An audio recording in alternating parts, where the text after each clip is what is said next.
Check out FlipsideGaming.com for all your gaming needs. Use the promo code HEROES to save 10% on all orders over $10 and support the channel at the same time. Hey there, this is John from Heroes and Legends, and welcome to Day 4 of official Rivals of Ixalan previews. Tons of cards to talk about again today, so I want to get right into it. Just a really fast reminder, though, if you check out the description below, you'll find a few ways to support what we do here. One of which is Patreon. You'll also find some links to products on Amazon. If you make any purchases via Amazon, once you go through those links, we'll get a small percentage. And then finally, also Flipside Gaming is given the promo code to our viewers. Maybe you can save some cash and support the channel at the same time. Both places have Rivals available, so you may want to check that out. With that being said, let's get into it. We're going to start off with some official token reveals now. Some of these we saw leaked earlier in their Friday Night Magic promo versions, but these are the 5 tokens that we have not yet seen. We have already seen the City's Blessing token earlier in the week officially. But here's the Elemental token, which goes along with the Rekindling Phoenix. We have an Elemental token that's just a 1/1, Sapperling token, Golem token, and the Emblem Verwatli. Angreth the Flame Chained. Okay, I'm not going to talk about this card in detail because this got leaked on Monday and we talked about it at length in that video, so if you want to hear my thoughts on it, check that one out. But it did get officially previewed now, so we do know it is legit, it is for real.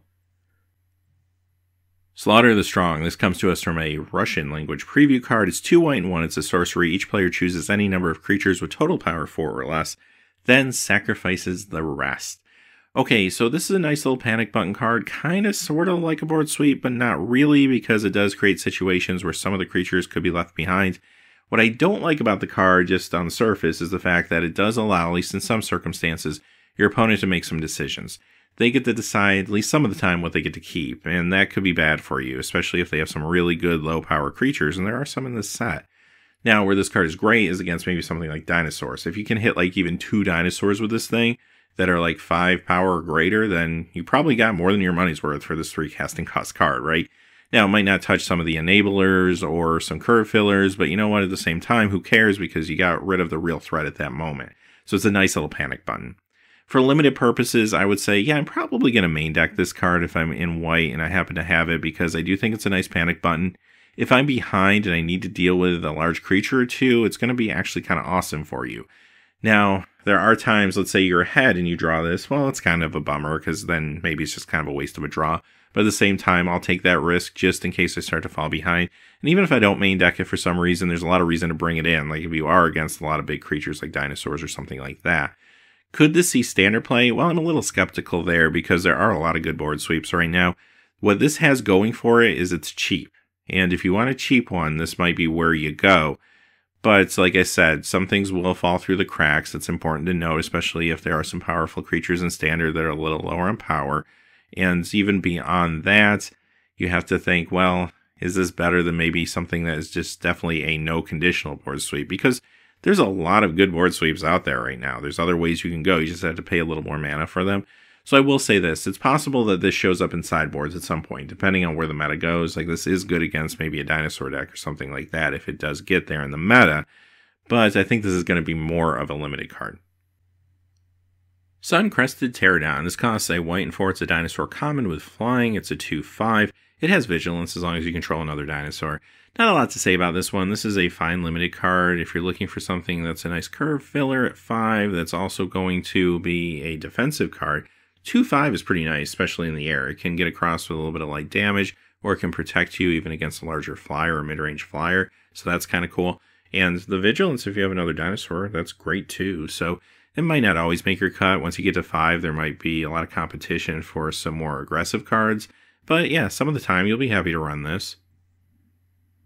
Trapjaw Regisaur. This comes to us from a Chinese traditional language preview, 2 white and 3. It's a mythic dinosaur with enrage, 5/5. And whenever this is dealt damage, exile target creature and opponent controls until this leaves the battlefield. I'm going to say this, I love the design here. Great top-down design. I suppose the dinosaur is eating the creature's whole, and then when it goes away, they come back. That's kind of awesome. Size is pretty good, too, for limited purposes, a 5/5 for 5. Sometimes it won't feel big enough, though, because let's say my opponent has a 3/3 and a 2/2. I don't know, am I getting my money's worth if I attack in with this? Because what's going to happen is they'll double block. I'll 2 for 1 them, sure. But that's kind of it. If this doesn't really have any other creatures that it's exiled, then it's not the worst deal for me. but it's also not amazing either. I mean, I only paid 5 for it, I guess, but still, you want this card to do more, right? And for those reasons, I don't really see it crossing over into standard. There are ways to ping it yourself, right? We've seen that already in this set as well as the last set. So there are different setups you can do, but again, those are more consistent probably in your limited draft and sealed games than they are in standard, for example. So I don't really see this card doing anything in standard, honestly, but I do think, yeah, you know what, I'll pick this up as an early draft pick, maybe even first pick some of the time in some packs, and it's going to do some work for you, and I'm going to have no problem with that. And sometimes it will fizzle a little bit, but that's okay. Even if I just get a 2-for-1 out of it for a 5 casting cost creature, I could feel pretty good with that at the end of the day. Also, too, this is another one of those really interesting dinosaurs you could put in your dinosaur commander deck. Crafty Cut Purse.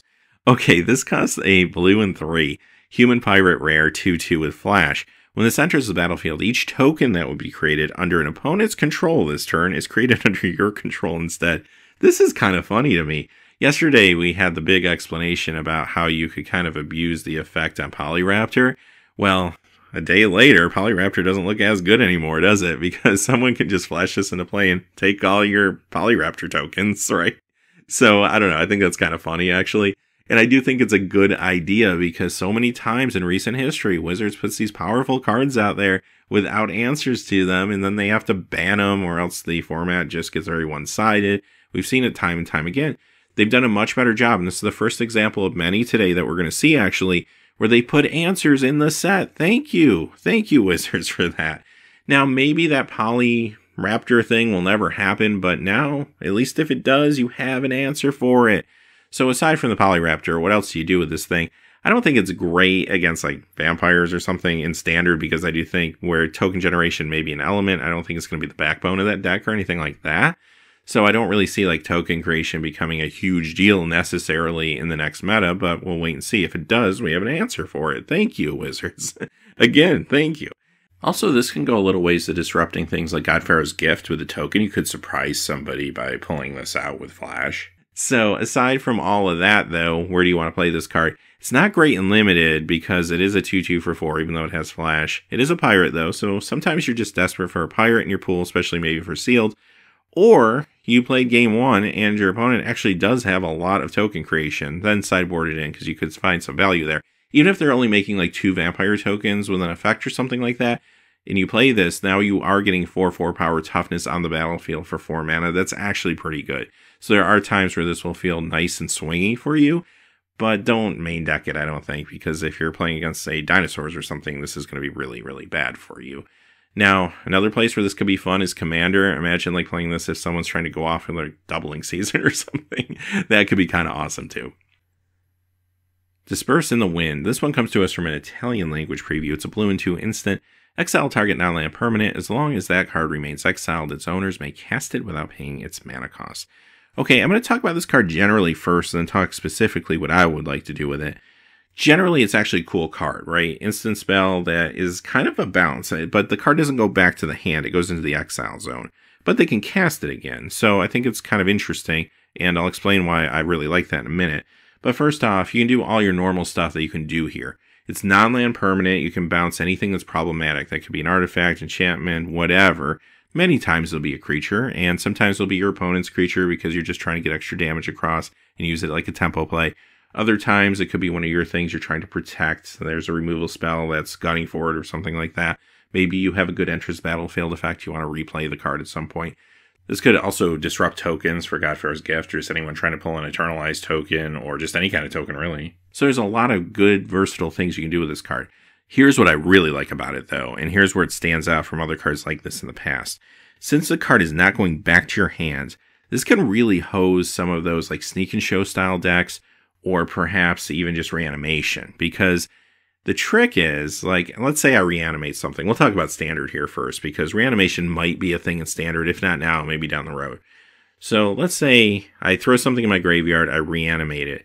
Now, someone plays this, I'm kind of in trouble because I can cast the card later on, but if I don't have the means to do it yet, then, okay, I really got tempoed pretty bad because I don't have the situation where, okay, the card went back to my hand. Maybe it's stuck in my hand, but maybe I have a discard outlet and I can just go ahead and do it again. And that kind of takes that whole concept off the table, right? If it goes into exile, I can't just redo the trick I just did. So that becomes a little bit harder for the person on reanimation. And at the same time, even getting it stuck in their hand sometimes is good enough, but this just takes an extra step. Now, where this gets really interesting for me is maybe some of the Eternal formats when you start looking at even Legacy or Vintage with Sneak and Show.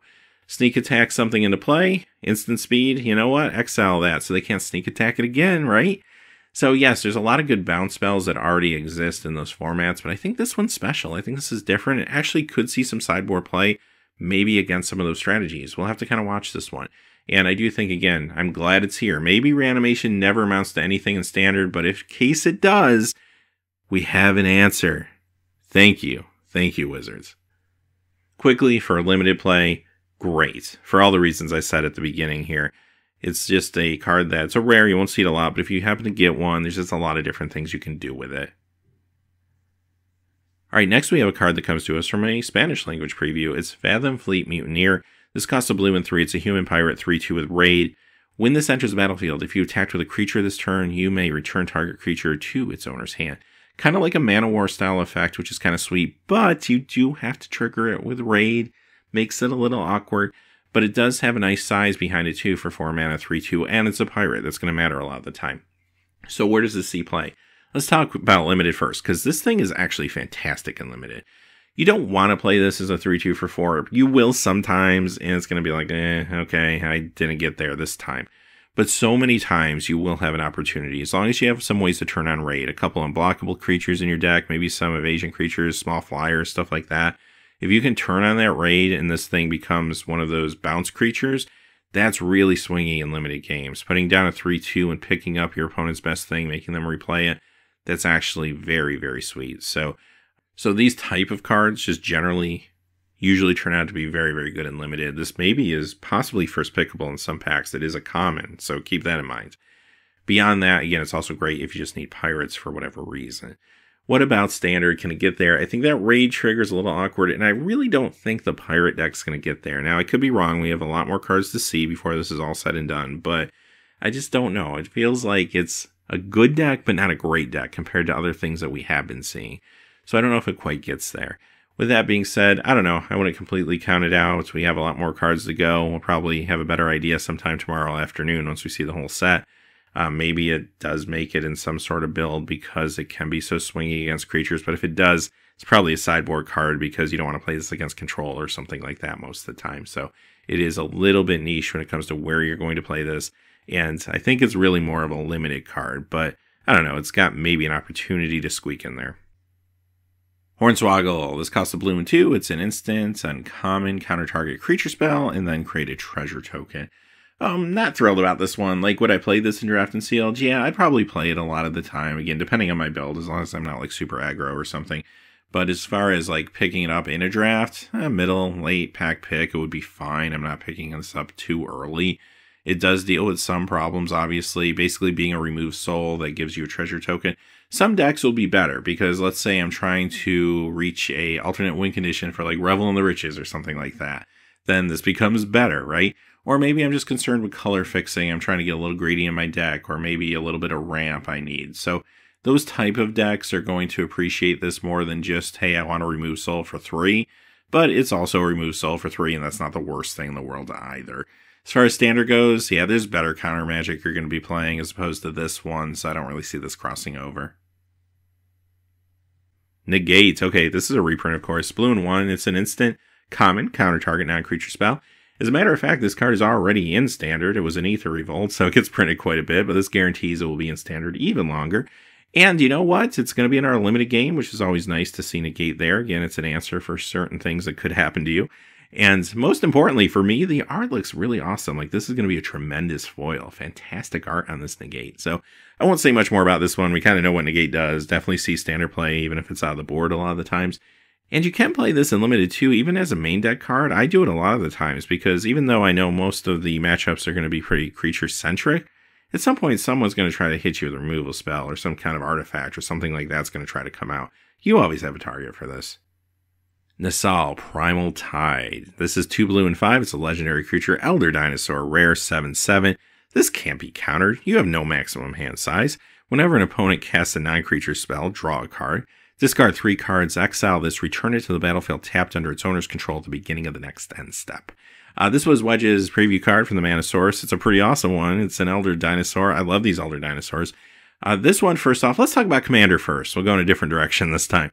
I think these are cool for Commander. All of them are. There are people talking about a variant of Commander where you have to play one of these Elder Dinosaurs as your Commander, and I think that's actually kind of awesome. So it's a little bit of a throwback to the old Elder Dragon, the Dragon Legends from Legends, where originally Commander, when it was called EDH, it still is for a lot of people, when it was Elder Dragon Highlander, you had to use those Elder Dragons originally, so kind of the same idea. Let's talk about Standard next. I do think this could see some Standard play, maybe out of the sideboard in Control Mirrors. Now, we have to see if the Control decks can continue to do well. I mean, Approach decks looked pretty good last time around for a while. I think we're getting more tools, if not by this set, maybe once we go into Dominaria to see maybe like Esper Control or something like that. So I do think Control will be around for quite some time in the metas, at least at varying levels of popularity depending on where things go. But I do think it's very possible that if there's enough Control out there, then yeah, this sees board play. Now, outside of a sideboard matchup against another Control deck, there's probably other win conditions that I think are going to be a little bit better, so I don't necessarily want to throw this in just to my main deck. Aside from that, Limited, yeah, pick it up. It is a fantastic first pick for you. You'll be real happy to have it. Sea Legs, it's a blue, enchantment aura, common, flash, enchant creature. Enchanted creature gets +0/+2 as long as it's a pirate. Otherwise, it gets -2/-0. I actually like this because of the flash. Blue doesn't usually see things quite like this, but because it has flash, it definitely works out as a combat trick, at least some of the time.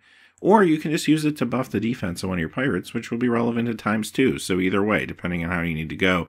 But I would certainly wait for it in combat and use it as a trick, as opposed to just playing it outright, right?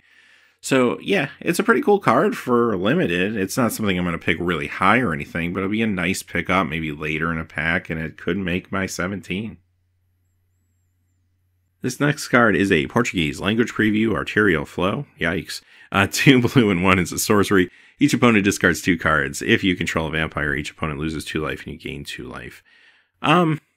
It's kind of like a Mind Rot with a little bit of a variant on it. It is better in multiplayer because it does hit all opponents. That's kind of nice. And even though you're hitting everyone for 2 life, you only gain 2 regardless. It's not like a true drain life or anything, but I don't know, just interesting to mention. In Standard, I don't really see it getting there for you. It's just one of those cards that Mind Rots, I mean, they're okay. In certain decks, we'll actually want to play them. But I think in the current meta, I don't really see this working into anything. But I will say, for Limited, it's good in builds, certain builds anyway. If I'm trying to be slower, more methodical, more controlling, like I have played these Mind Rot type spells before and been happy with them, but they're not for all decks. If you're trying to go more aggro, for example, you're probably not wasting your time with this. You're just trying to slam down creatures and get in there for damage. So know your build, but it's definitely playable under certain circumstances. Champion of Twilight. This is a Portuguese language preview. See here, it's 2 black and 3, creature, vampire, knight. It's a 4/4. Rare, and whenever this enters the battlefield, draw X cards and lose X life, where X is the number of vampires you control. That's actually kind of sweet. Look at it this way. Even if you have no other vampires, this is a vampire. So you get a 4/4 for 5 that replaces itself? Yeah, you know what? Sign me up. That's actually kind of awesome. So this is a pretty good creature just in a vacuum. Now, you start playing it in conjunction with other vampires, it could get even better. But you have to be careful not to damage yourself too much, obviously. That could get awkward, especially if you're behind. However, there's no better way to catch up than drawing a bunch of cards, so you have to be really careful, kind of walk the line with this card. Also, too, important to note, vampires do have lifelink and other like life gain abilities surrounding them, so yeah, maybe that kind of mitigates the cost of this at least slightly. Let's talk about Limited first. Is this a good pickup? I think it's actually a great pickup. Even, again, if I'm not playing a bunch of vampires and I'm just casting this, I think it's still a very good creature to play in Draft or Sealed. If I'm drafting a bunch of vampires, well, it does give me more utility to perhaps draw more cards later in the game. Again, be careful, but I do think that's a huge up to have that possibility in your deck. Now, aside from that, Standard, I actually think this might see Standard play. Now, it needs to be in a vampire deck, obviously. And again, a vampire deck with a little bit of life gain when it hurt anything. And the mono-white vampire deck, as we knew it in the last meta, I do think we'll start running some black. The big question is how much black is the right amount for that deck to make it good, make it hang in the new meta. That's what we need to learn, and that's what we need to test out. If going too deep off of white is going to hurt the deck, then maybe this card doesn't make it. But if going a little deeper into Orzhov is a good thing for the deck just overall, then yes, this will probably be part of that deck. Could see some standard play. Very interesting card. I love the design of this one. Dinosaur Hunter, black and 1, human pirate, common 2/2. When this deals damage to a dinosaur, destroy that creature. Real simple here. This is a limited card strictly, and you could play it without knowing what your opponent's playing. So in other words, you might want to main deck this just because sometimes you just need a 2/2 for 2. This is a 2/2 for 2. If you're looking for that, wonderful. Main deck it, and if you happen to run into a dinosaur, great. But if you don't main deck it for whatever reason, just bring it in when your opponent plays dinosaurs in Game 2 and Game 3 because it's basically Death Touch for dinosaurs and it's real cheap. Dire Fleet Poisoner. Okay, this is going to cost a black and 1 human pirate. It's a rare 2/2 with flash and Death Touch. When this enters the battlefield, target attacking pirate you control gets +1/+1, gains Death Touch till end of turn. Okay, so I did mention that I don't know if pirates will be a thing in standard. I don't feel real comfortable saying that at this point. But I will say this card's super sweet, okay? This is a 2 casting cost, in a lot of cases, basically a removal spell, whether you're on the offensive or defensive. Now, it's not like a Doomblade or anything, sure, and that's probably a good thing. But if you're in combat or getting into combat, this can play a big role. If your opponent's attacking you, you flash this in, you get rid of their biggest thing. If you're attacking and they set up the blocks, you flash this in, get rid of their biggest thing.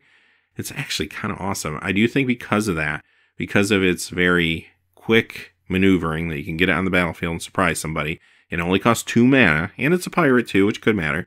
I will say this, yes, I see this in standard. I think this card is going to be fantastic as a kind of quasi-removal spell in that format at some point in certain decks, right? So watch out for this one. I do think it shows up maybe in multiple builds even. Limited purposes, draft and sealed, card's going to be awesome for you. I would first pick this probably in most packs if I saw it in a draft, quite honestly. It is a rare, you won't see it all that often, but it's going to be phenomenal when you do get it. Your opponent's going to have to think about their combats. If this is out there, maybe more so in Constructed than in Limited, where it is a rare. People won't always play around rare. Sometimes you just can't. But they do have to be aware of this, especially if they see it in Game 1, right? So this card, if I'm attacking in and my opponent's got 2 open mana, I'm going to have to think through some things. Mastermind's Acquisition. This is 2 black and 2. It's a sorcery. It's a rare. Choose one. Search your library for a card, put it into your hand, then shuffle. Or choose a card from outside the game that you own and put it in your hand. Okay, so even though it has that second clause, this is basically Diabolic Tutor. And we'll talk about the first part first. I mean, Diabolic Tutor costs 4, and you go and tutor for something. And typically, though, with that casting cost, it never really made any big ripples in standard or anything. And I don't think this card, just because it has the extra clause, is going to change that. Now, remember, when you play this in competitive formats, going outside the game means your sideboard. So it does open up more cards to you than just what's in your deck, but I don't know, other than maybe Game 1 in Standard, it doesn't really seem that interesting to me, quite honestly. And in Limited, it seems even less interesting. But in Limited, Diabolic Tutor itself is a better card and is very, very playable there.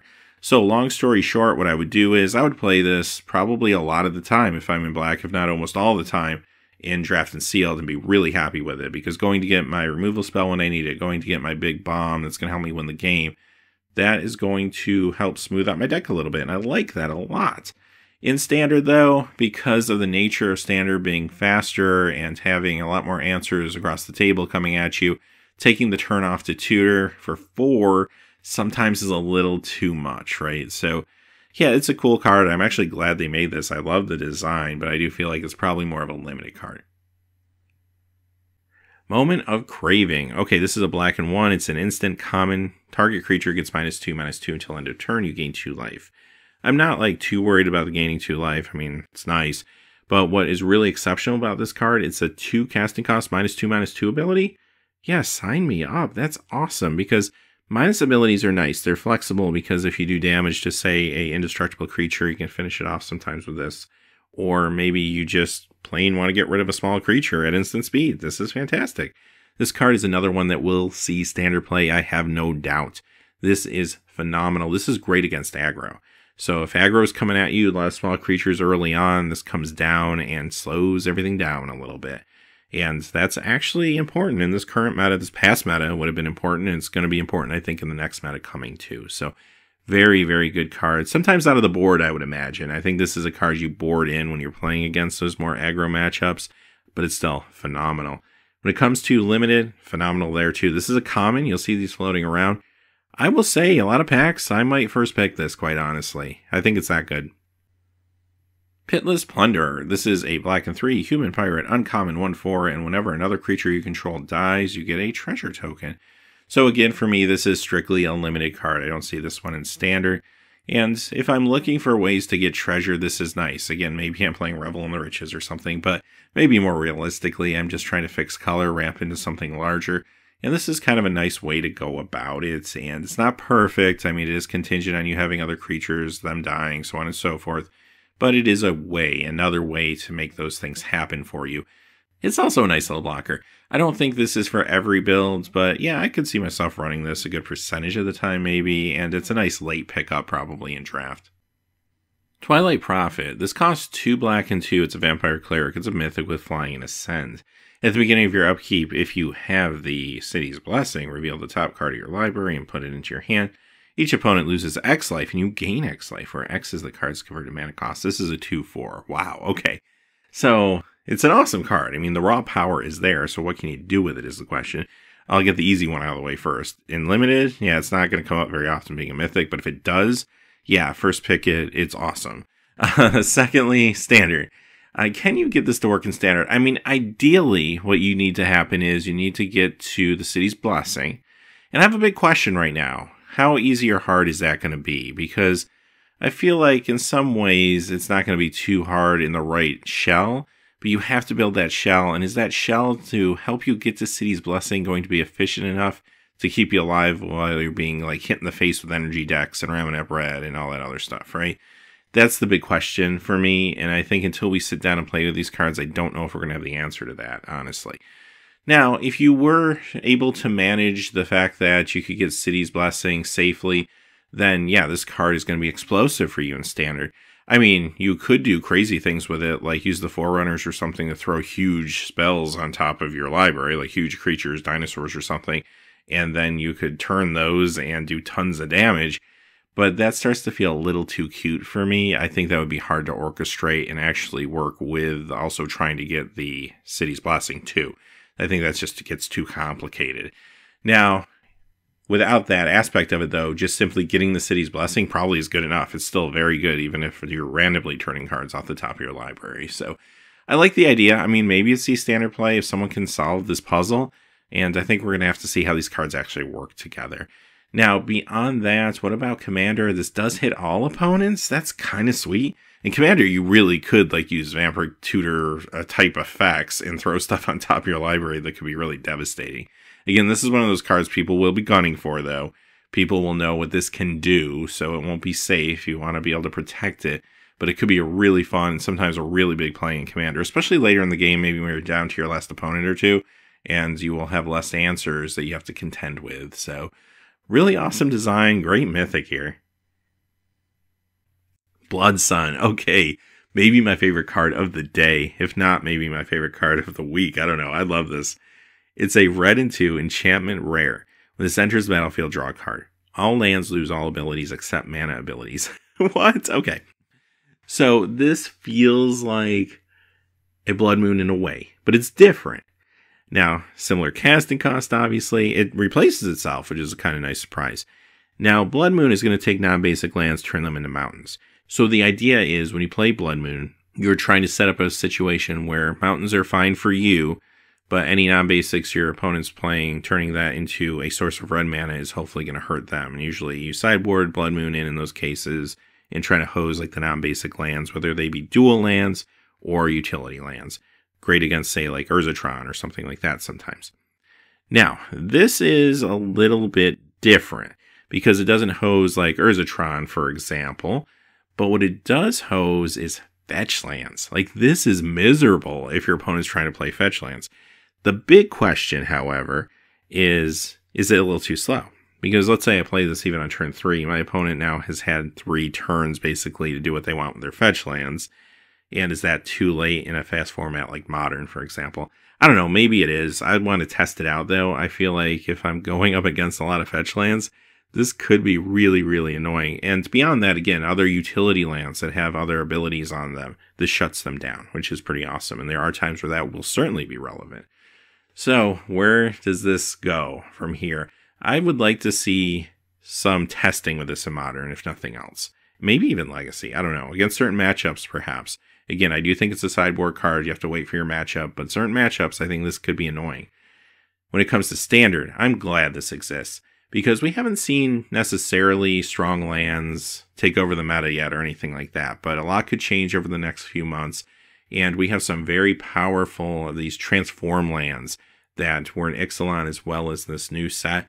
If any of those get out of hand, guess what? Wizards gave us an answer. So again, hey, thank you, Wizards.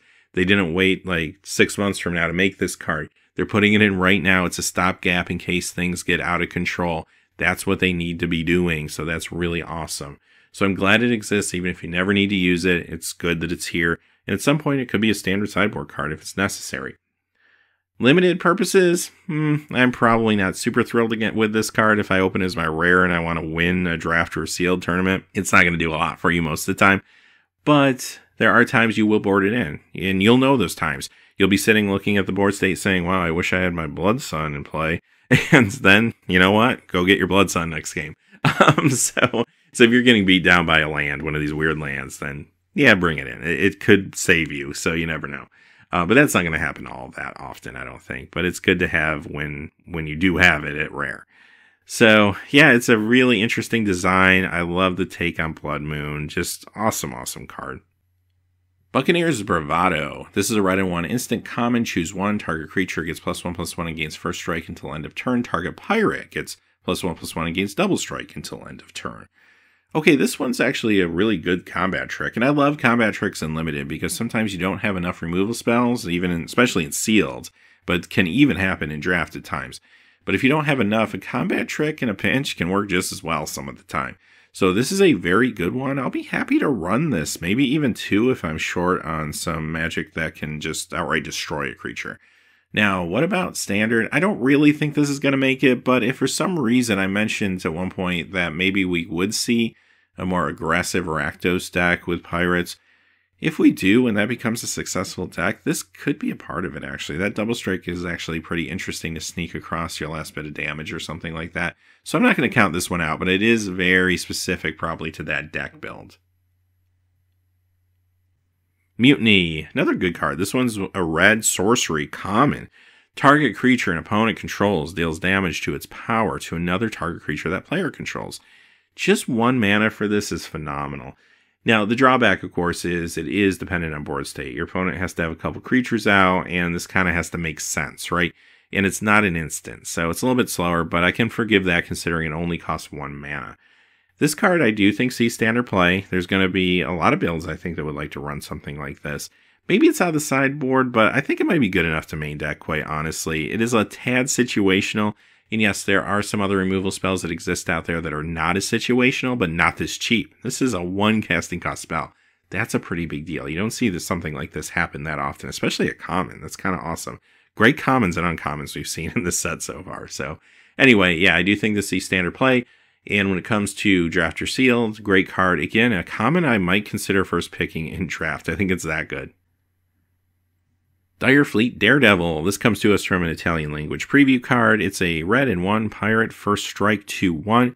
When this enters the battlefield, exile target instant or sorcery from an opponent's graveyard. You can cast that card this turn, and you may spend mana as though it were mana of any color. If that card would be put into a graveyard this turn, exile it instead.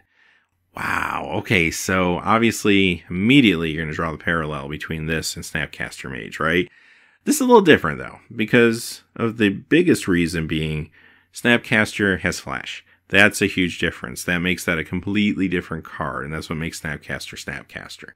Now, this does not have Flash, but it has First Strike. So how is this different? This is more for an aggro deck, I think, more than a control deck. You know where I'd like to try this out is an aggro mirror matchup in Modern, believe it or not. Yeah, I'm going right to Modern. You know I'm serious. I'm going right to Modern again. So if I'm in a mirror matchup, say, I don't know, Naya Burn, some sort of burn deck, I can play this, only 2 mana, 2/1 for a striker, nice little beater. It's going to deal with a lot of stuff that's in its way some of the time. And I also get to grab that burn spell out of my opponent's graveyard and burn them back with it. That's actually kind of awesome, right? So I think it actually has potential maybe on the sideboards in some modern decks. We'll have to kind of wait and see on that one. Now, Standard, I do think this is a fantastic card even for Standard purposes. Even though we have seen some things kind of holding back aggro a little bit in this set, I don't think it necessarily is going to shut down Ramunap Red decks or anything like that. So maybe this is something that starts to work its way into Ramunap Red or maybe another aggro deck. There are some interesting black and red cards too that we've seen recently that maybe lend itself to a Rakdos aggro deck that is at least partially pirates. So you never know. This could actually work very well in a deck like that. I do think if a pirate deck makes it, I do think it's probably Rakdos colors and just trying to be super aggro, quite honestly. More so than maybe like Grixis colors trying to make a bunch of treasures or something like that. I think it's going to be more aggro. So with that being said, this card would fit into that plan very, very well.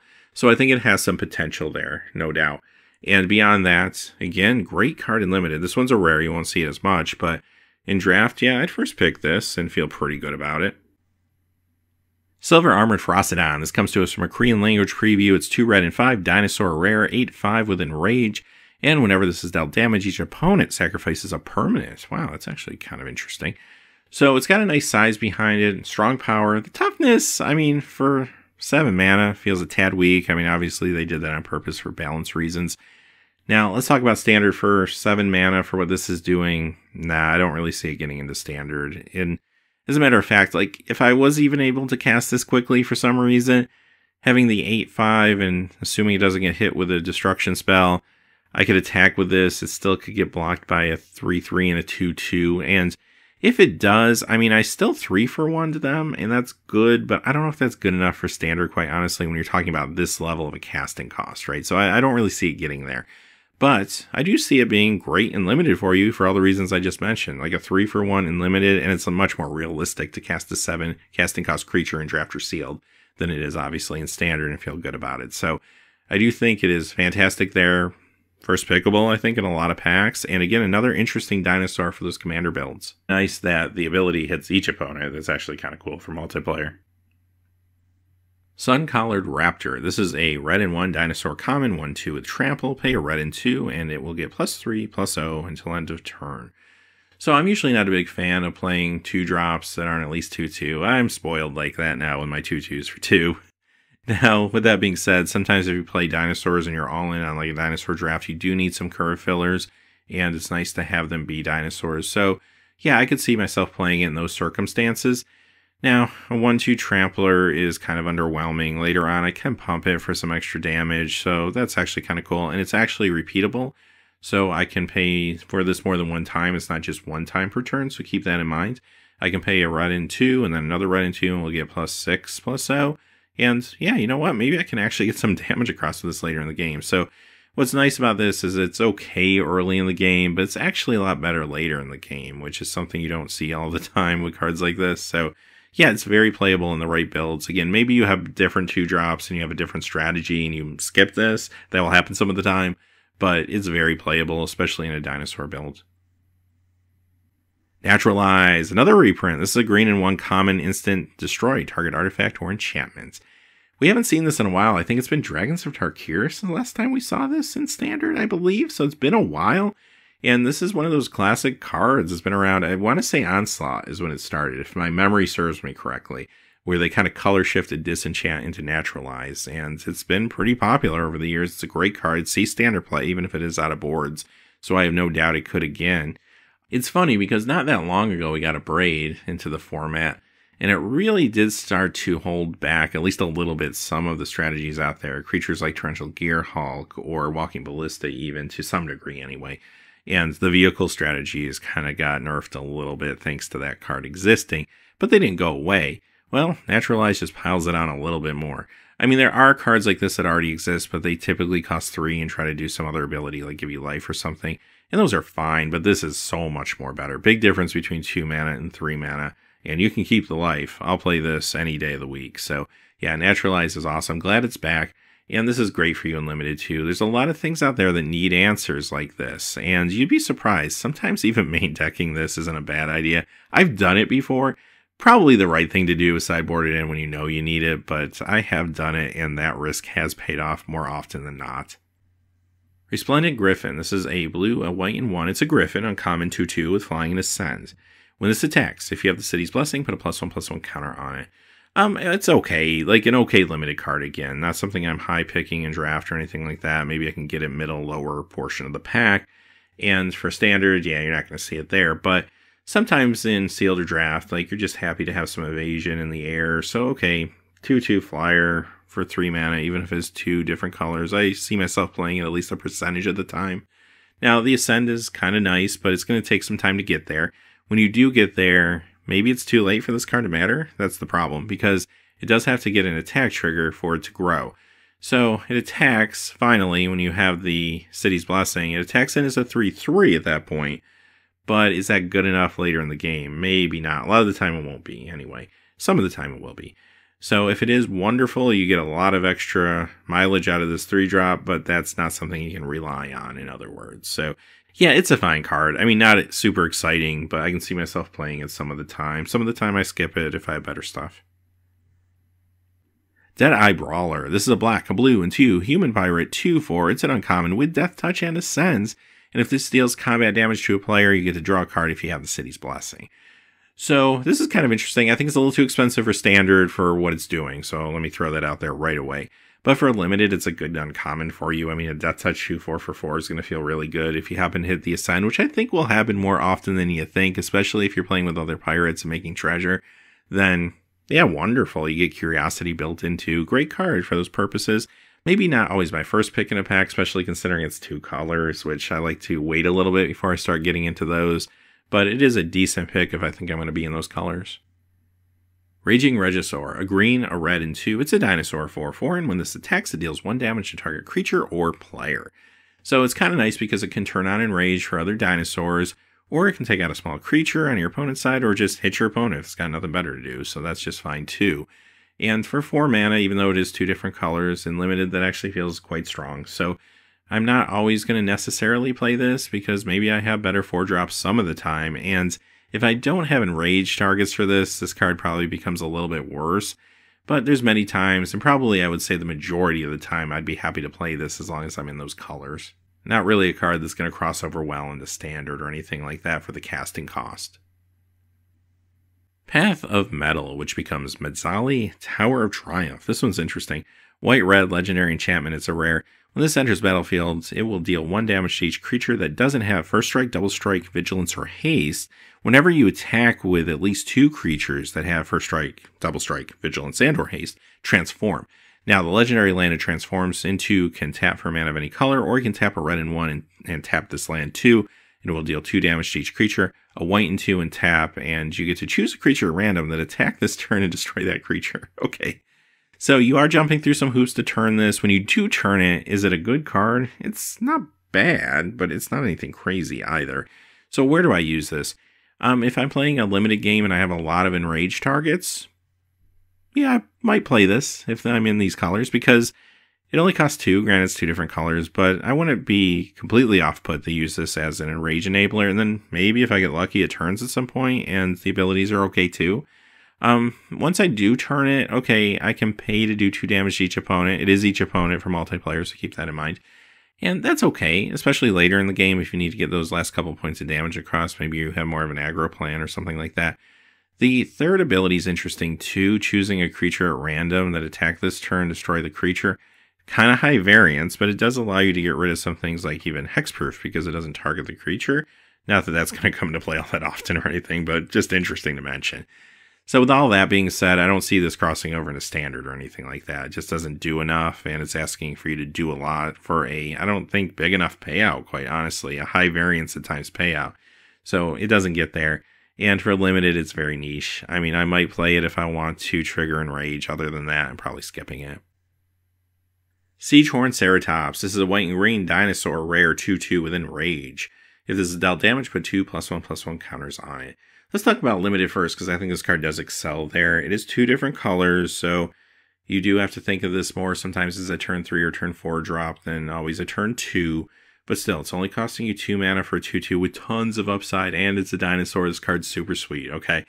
So think of it this way. Sometimes you put it down, it's going to get blown up. But okay, that's going to happen with 2/2s. And you didn't pay too much for it to begin with, which is nice. Other times, though, if you can get this thing rolling, maybe you have an Enrage enabler, you can ping this thing, now it's a 4/4. Your opponent's going to have to start thinking about how to interact with it. And if they don't have a good answer, this thing could get out of control.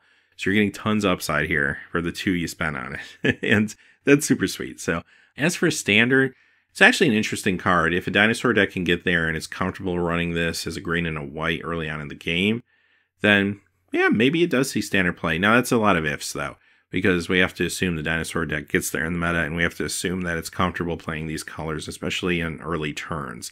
So there's a lot holding this card back in those regards, and there are a lot of things that can blow it up too. I mean, we just saw that black card that is a black and 1, gives something -2/-2, right? So there's going to be a lot of things gunning for small creatures, but at the same time, it's possible. Maybe it can get there and kind of fight against the odds. Zakama Primal Calamity. White, green, red, 6. Legendary creature, Elder Dinosaur. This one's a mythic, 9/9. Vigilance, Reach, Trample. When this enters battlefield, if you cast it, untap all lands you control.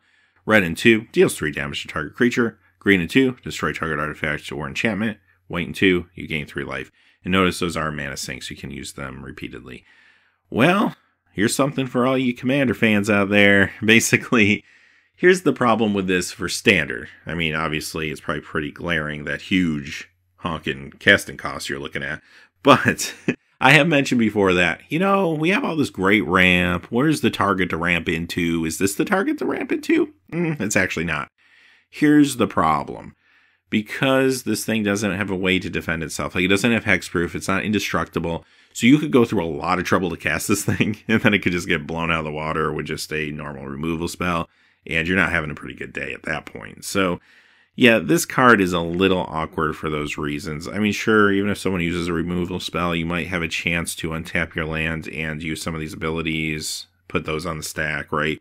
But I don't think that's worth it, quite honestly. Not for all the trouble you're going to go through to try to ramp into this thing, especially with 3 colors. So, yeah, I'm not touching this for anything competitive, but for casual commander formats, this could be my commander. I could do a lot of fun things with dinosaurs and have a really good time with it. And I think that's what this card's all about. The art looks really cool, too, on it, by the way. The dinosaur looks, like, super realistic. Not that I've ever seen a dinosaur, but I'd imagine that's probably what they'd look like.